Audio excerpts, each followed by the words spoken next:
காரைக்காலில் புகழ்பெற்ற அருள்மிகு காரைக்கால் அம்மையார் ஆலய மாங்கனி திருவிழாவின் முக்கிய நிகழ்ச்சியான பரமசிவன் அடியார் கோலத்தில் பவழக்கால் விமானத்தில் வீதி உலா வந்து பக்தர்களுக்கு அருள் பாலித்தார்.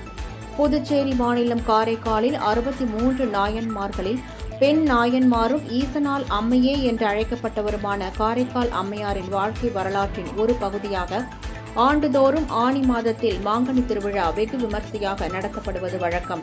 அதன்படி இந்த ஆண்டின் மாங்கனி திருவிழா கடந்த 8ஆம் தேதி விநாயகர் பூஜையுடன் துவங்கியது. மாங்கனி திருவிழாவின் முக்கிய நிகழ்ச்சிகளில் ஒன்றான பரமசிவன் அடியார் கோலத்தில் பத்மாசனத்தமர்ந்து பவழக்கால் விமானத்தில் வீதி உலா வந்து பக்தர்களுக்கு அருள் பாலிக்கும் நிகழ்ச்சி இன்று விமர்சையாக நடைபெற்றது. பிச்சாடனமூர்த்தி தங்க கவச அலங்காரத்தில் வீதி உலா வந்தபோது பக்தர்கள் தங்களது வேண்டுதலை நிறைவேற்றும் விதமாக மாங்கனிகளை இறைத்து சிவனை வழிபட்டனர்.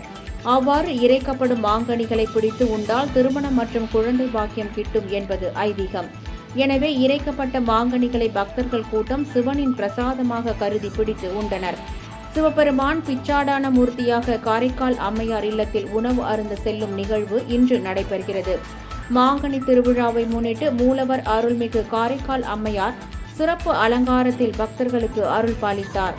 மாங்கனி திருவிழாவை முன்னிட்டு புதுச்சேரி அரசு, காரைக்கால் மாவட்ட அரசு அலுவலகங்கள், பள்ளி, கல்லூரிகளுக்கு உள்ளூர் விடுமுறை அறிவித்துள்ளது.